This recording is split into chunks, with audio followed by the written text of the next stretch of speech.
Être une éponge, c'est un phénomène extrêmement invalidant. C'est un état d'esprit, c'est un état d'âme, c'est un état de corps. C'est-à-dire que réellement, tous les aspects de votre vie sont impactés.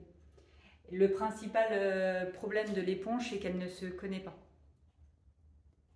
Elle ne sait pas qui elle est. Parce qu'elle ne sait pas, parce qu'elle n'a pas pu discerner ce qui est à elle de ce qui n'est pas à elle. Il y a différentes causes à cet état d'éponge qui fait si elle ne se connaît pas, elle connaît bien les autres. C'est-à-dire qu'elle est très en résonance avec son environnement, mais avec tout l'environnement, c'est-à-dire que ça soit l'environnement physique, un lieu, mais effectivement les personnes, toute âme. Donc effectivement aussi les animaux et les plantes. Donc elle connaît très bien les autres, mais elle ne se connaît pas. Pourquoi? Les causes, ça va être dans le point de vue karma, on a beaucoup d'anciennes pleureuses. On avait des femmes qui accompagnaient lors des cortèges funéraires afin de liquider la charge énergétique trop lourde quand vous perdez un être cher. Il y a un espèce de truc en vous qui pourrait exploser de souffrance et générer ce qu'on appelle des dissociations des douleurs tellement fortes énergétiquement qu'il y a une partie de votre âme qui va pouvoir effectivement se dissocier.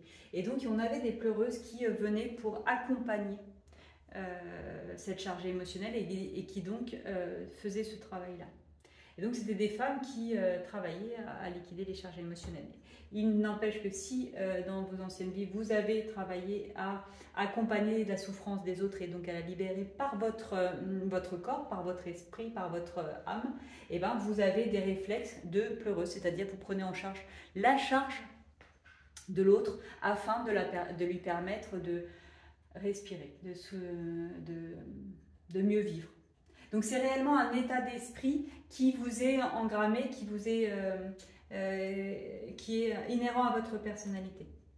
Vous pouvez effectivement avoir des mémoires transgénérationnelles extrêmement lourdes dans vos lignées féminines et masculines qui font que vous avez une charge émotionnelle extrêmement importante qui vont fragiliser vos différents corps énergétiques.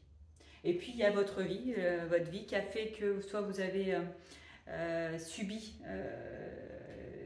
plusieurs traumatismes, où vous avez aussi eu la possibilité de vous adapter, de faire le caméléon en fait. Puisque l'éponge, en fait, elle absorbe tout son environnement. Et donc, en fait, elle ressemble à l'environnement. Et si vous avez eu des enfances un peu mal... un peu pervertie, un peu malaisante, un peu... Et ben vous avez pu être un caméléon qui fait que en fait, vous savez vous adapter parce qu'en fait, c'est quand même un phénomène de survie. C'est les gros points, il peut y avoir effectivement d'autres explications. L'éponge, le résultat, c'est une charge émotionnelle trop importante dans ses corps, dans son âme et donc dans son esprit. Le but, ça va être de se rendre compte que la solution c'est de se connaître. Et donc, pour se connaître, la solution, c'est d'être seul, avec ou sans eux, parce que selon si vous êtes un homme ou pas, il va falloir être seul. Pas de conjoint qui vient avec vous, pas d'animaux qui vient avec vous, seul. Et plutôt dans un grand espace. Donc, selon où vous habitez, c'est plus ou moins facile à mettre en place. Mais ça veut dire pas d'âmes qui vivent à minimum, je vous ai mis 100, mais ça serait même 200, 300 mètres autour de vous, quoi. Donc isolement total. Pour pouvoir vous permettre de vous connaître. Parce que réellement, quand vous êtes une vraie éponge, un truc qui passe, vous le sentez. Donc vous allez sentir les animaux, vous allez sentir tout ce qui va se passer. Donc le but, c'est que si vous êtes seul suffisamment dans un espace suffisamment grand et suffisamment longtemps. Donc ça veut dire 1 heure, c'est trop juste en fait pour se connaître. Une journée, ça commence à être pas mal. Un week-end, un mois, seul, alors effectivement c'est plus ou moins facile. Mais faites-le très régulièrement. Octroyez-vous des moments de solitude sans animaux de compagnie, sans rien autour de vous. Ça va vous permettre de dissocier qu'est-ce qui est à vous et qu'est-ce qui rentre dans vos corps, qu'est-ce qui rentre dans votre aura.